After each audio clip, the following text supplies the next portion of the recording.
Peace, beautiful people. Come journey with me around the world as I shine a light on stories about music, community, and resistance. This is Excursions with Gina Arias. On the eve of my mother's 75th birthday, my partner Fred Ones and I traveled down to Florida for the festivities. I spoke with my mom about her life as she sat on the cusp of this milestone celebration. Born in the Dominican Republic in 1946, her childhood and early adolescence were spent living under the brutal dictatorship of Rafael Trujillo.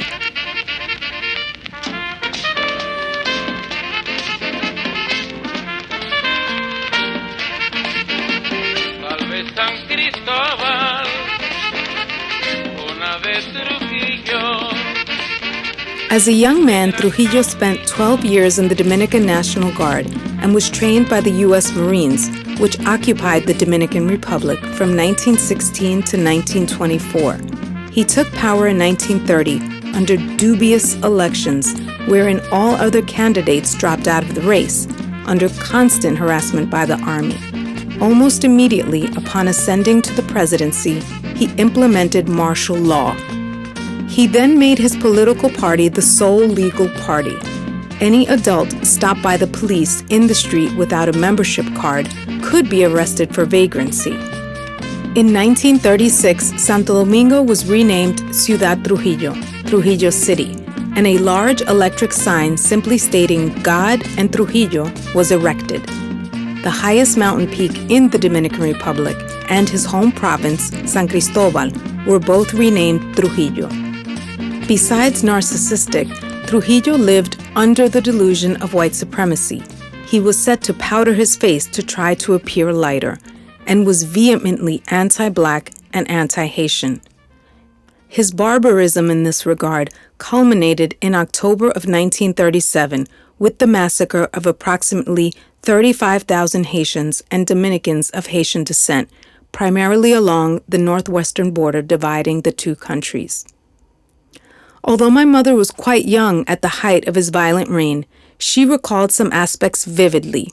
Things that I remember, like when my parents used to listen to the radio station from out of the country, they were very quiet and they were in the bedroom, and nobody knew that they were listening to something different than what the broadcast in the Dominican Republic were saying, because that was forbidden. So I would go and try to listen at the beginning because I didn't know what they were listening to. And I was really screaming at and said, "Get out of here. This is not for you." And then later I learned that they were listening to things that against the dictatorship. At the root of the anger expressed by my grandparents was undoubtedly fear. Understandable, since every institution was subjugated to Trujillo's power. Churches were made to post the slogan, "God in heaven, Trujillo on earth," and even private homes were required to visibly demonstrate their allegiance. My house had a picture of Trujillo. Everybody had to have it. What did it say? En esta casa, Trujillo es el jefe. In this house, Trujillo is the boss. Anyone who dared to publicly oppose him was never to be heard from again, like Jesus de Galindez, a Spaniard who had fled to the Dominican Republic in 1939, following the rise of Spanish dictator Francisco Franco. Galindez became critical of Trujillo and fled to New York City for safety, where he wrote his doctoral thesis about Trujillo's vicious regime. Nevertheless, he could not escape Trujillo's reach. You know where they got him? Where? At a subway in Manhattan. He was teaching at Columbia University. He left his class and was going to take the subway home, and some people came, pick him up. There was an American pilot, and there were some Dominican people there, and they just pick him up like if they were the FBI or whatever. That's what they made pretend, that they were picking him up from here. They put him on a plane and they brought him to the dictator Trujillo. What happened after that is not known for certain, as his body was never found. but my mother repeated an often told version of the events that transpired next. Oh, Trujillo made him eat the book that he wrote, because he wrote a book against the family, and he put the book in him and told him eat it and put it in his mouth, and then they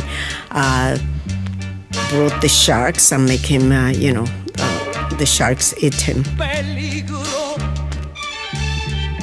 I grew up hearing this gruesome tale. Dissidents were often fed to sharks far from the coast in the deep sea, or murdered on quiet stretches of mountain roads, as the Mirabal sisters were in late 1960. But despite his bloodthirsty reign, not everyone was in opposition to it.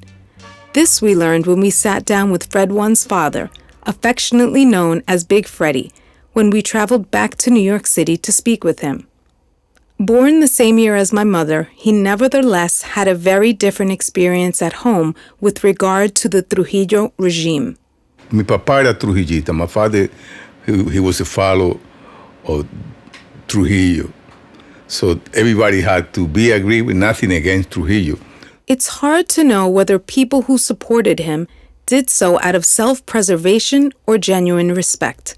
Although he violently stamped out opposition and ordered massacres, he also played the role of benevolent provider, which may have endeared him to some people. And he used to bring things for the poor people, not that he was taking them out of poverty, but, anyone who talked about Trujillo he was El Jefe, and, you would talk to people and say, oh, they killed someone because said something bad about Trujillo. And these people would say, so why did he say something bad about Trujillo? El Jefe, the boss. The United States government turned a blind eye to over 3 decades of totalitarian dictatorship led by El Jefe.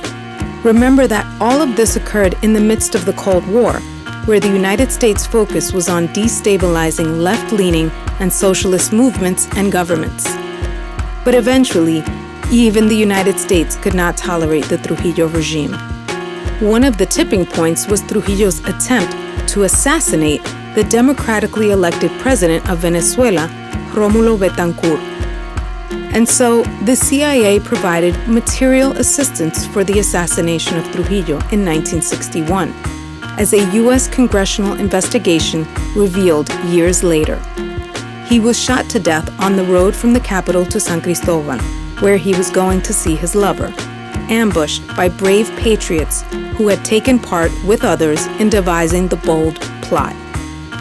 Big Freddy talked to us about the immediate post-Trujillo period. When Trujillo was killed, everybody was like, everything ended. After they killed Trujillo, it's like, this is going to be a disaster, right? So it gave us a feeling of a little bit of scare, and you don't know what was going to happen. Uncertainty. That's basically what happened. Uncertainty abounded across the Dominican Republic following the assassination, and my grandfather was swept up in the nation's crisis. After they killed Trujillo, my father was put in jail for a few days because they were having masses for Trujillo in church, and everyone was supposed to cooperate, and my father didn't take his car and say, here is my car to bring people to the church to honor Trujillo. When I asked my mom why my grandfather didn't cooperate, she had this to say. Because he didn't want to, because he knew that this was stupid, because he wasn't there, his body wasn't there. They were just trying to show, that people like him.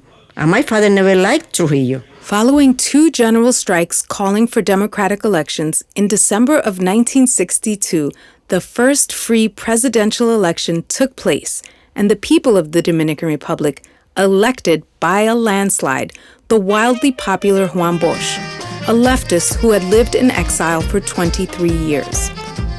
Although he was still too young to vote, Big Freddy describes what he felt following the election of Bosch. We were happy. I was happy. First of all, Juan Bosch has a style to talk to the people. He used to talk to the people in a manner that people understand about everything. If he's going to talk about economy, he would give an example of something simple that the people could understand it. And everybody would listen to it on the radio, even though they don't have it in my house, well, everybody could listen to that. So we had a feeling of freedom to begin with, to don't be afraid anymore.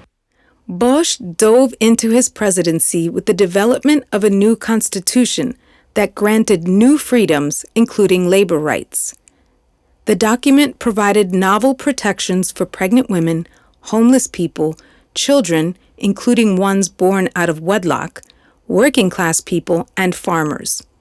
One of his intentions was to break up latifundia, privately held plantation-sized farm estates, which concentrated wealth and land in the hands of a few to the detriment of the many.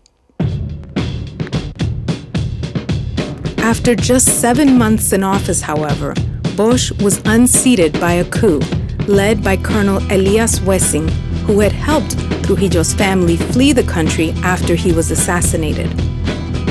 Bosch's government was replaced by a 3-man military council, sending Bosch back into exile. A mere year and a half later, a second coup removed the military council from power, demanding the restoration of Juan Bosch. 4 days later, the United States government invaded the Dominican Republic. They sent 42,000 troops to occupy the country in support of the anti-Bosch forces. The U.S. did not want another Cuba in the Western Hemisphere, and left-leaning administrations, democratically elected or not, needed to be stamped out. The U.S. invasion sparked a dangerous period where civilians and organized rebel forces engaged in urban guerrilla warfare against the U.S. Marine troops on the streets of the capital, Santo Domingo. Families fled the violence to towns outside of the capital, including to my grandparents' home, as my mother recalled. I remember my house having refugees, like there were like 2-3 families at the time staying there because they couldn't go back to their house and the capital. Friends? Family and friends. Because of the fighting. Mm-hmm. Some houses were occupied, and some were occupied by the revolution, and some were occupied by the military. The revolution that she is referring to were the various radical organizations that were standing up to the U.S. occupation and their interference in Dominican politics. These organizations included the MPD, the Dominican Popular Movement, which several of Fred One's family members were a part of, including his mother, Fabiola, who was deeply involved in the revolution. Okay, when I met Fabiola, right, I get more exposed to the MPD, Movimiento Popular Dominicano, and that was supposed to be a communist group. What was their ideology? They were Marxists. About politics, she always was involved about anything that had to do with the Communist Party, and I was happy to have been dating somebody that was that progressive, because she was very progressive. I don't know that, but I also think she was member the Federación Mujeres Dominicanas, FMD, the Federation of Dominican Women. It was a time of fervent revolutionary principles that extended even to the realms of culture and music. Big Freddie remembers friends calling each other out on being influenced by American culture. Today, the United States was penetrating in all ways, the Dominican Republic. In fact, they was giving like milk, cheese, and cracker, whatever, through the United States. Some of the radical guys said that was a penetration. Also, remember, the American music, some of the radical guys didn't want to listen to American music because that's a cultural penetration, which I don't know how deep that was. I don't know. How was it? Did you like American music? Oh, very much. Penetrated. I remember Chubby Checker. Chubby Checker aside, the United States did eventually exert a strong pull on both my mother and Fred One's parents, who left the Dominican Republic and immigrated to New York, but for very different reasons and along varying paths. Even before graduating from college, my mother became employed as a teacher in one of the most prestigious private schools in the Dominican Republic. But in July 1970, she resigned from that position and came to New York City on her tourist visa, but with every intention to stay. Here, she wed her high school sweetheart, and in January of 1972, I was born from that short-lived marriage. In 1974, she returned to the Dominican Republic to apply for her green card in order to become a permanent U.S. resident, hedging her bets while back on the island in case her application was rejected.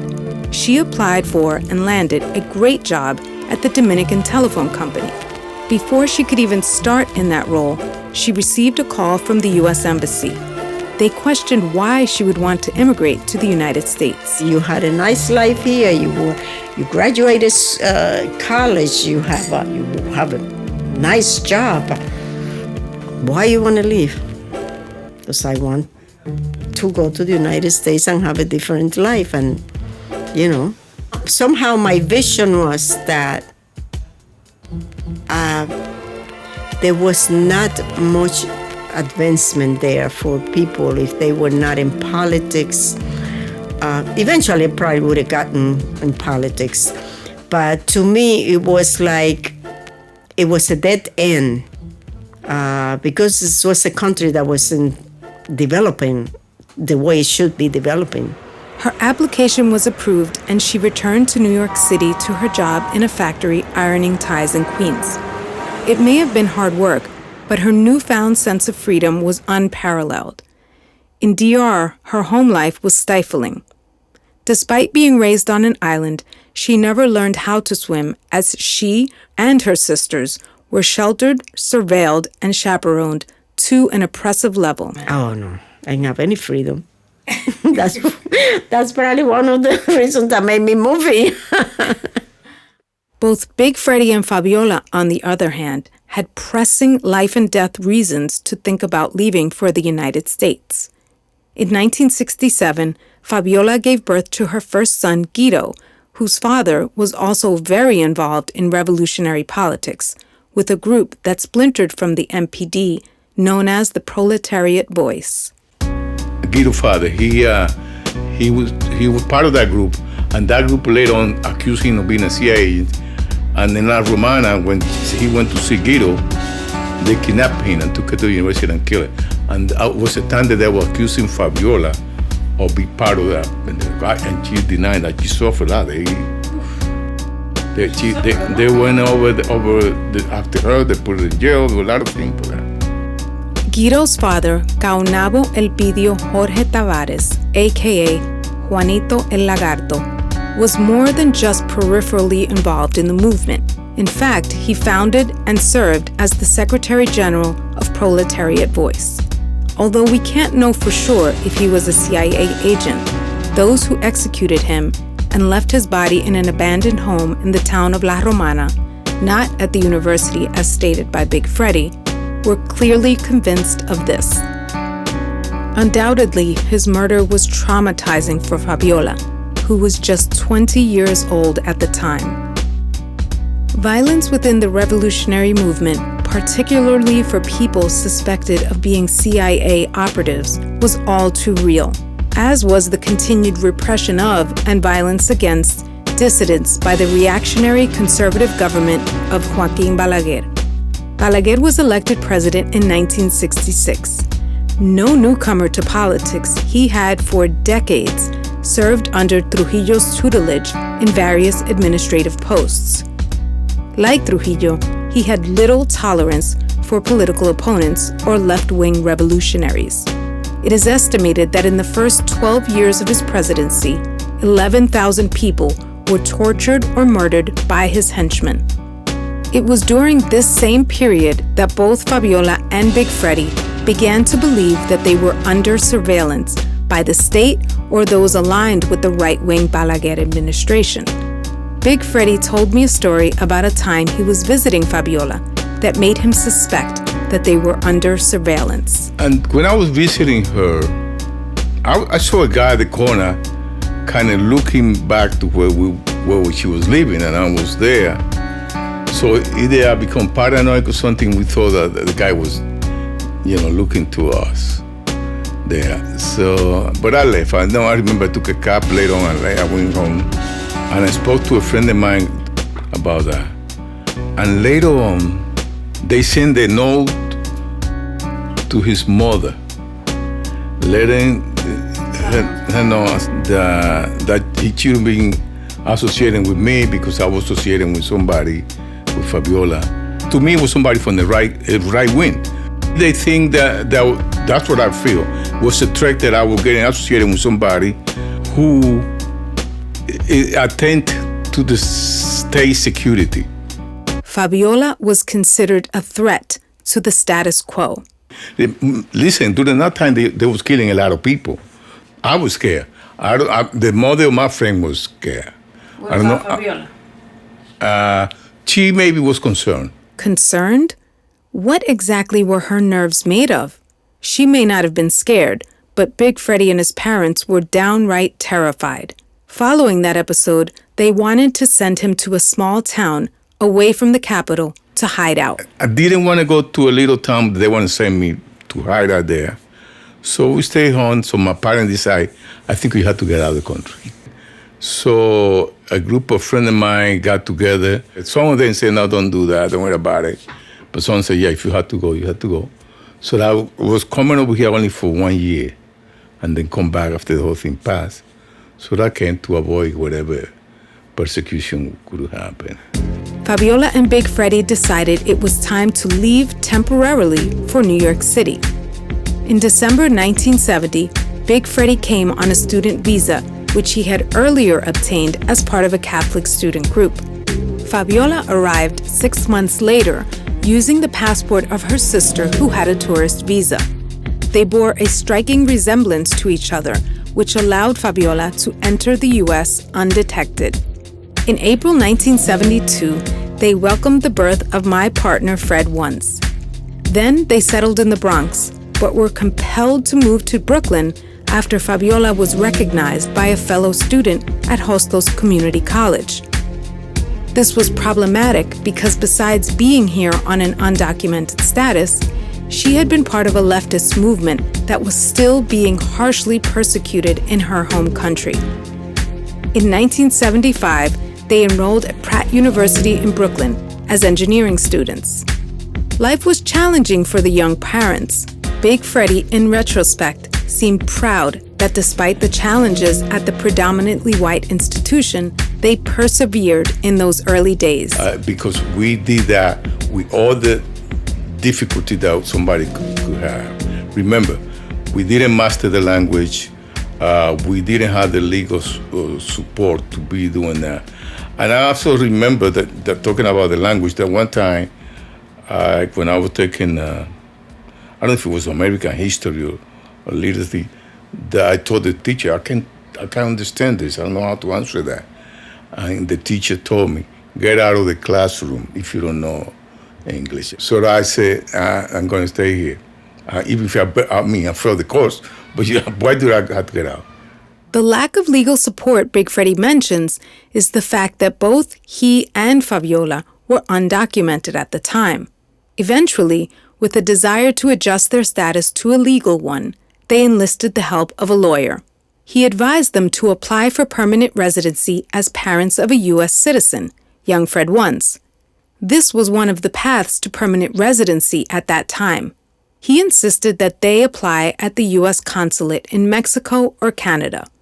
In those countries, the U.S. consulate had no jurisdiction to deport them to the Dominican Republic, and if rejected, they would be able to return to the States. He cautioned that if they applied in the Dominican Republic and failed to get approval, they would not be able to get back to New York. Fabiola balked at that advice. Her son Guido had been living for the last 7 years with family, and so she insisted that they go to the Dominican Republic to apply for their green cards, including for Guido, who also needed one. At the consulate, the wait was long. We noted that we wait and wait and wait and wait. And everybody left the council, and only she and I. So here came a guy, and he said, I go with Guido there with her brother, because he also need to get the paper. He and that child, you could visit them, they could get the resident, but she stayed here because she attended to the security of the United States. She threatened the security of the United States? Uh-oh, the lawyer was right. Fabiola was stuck.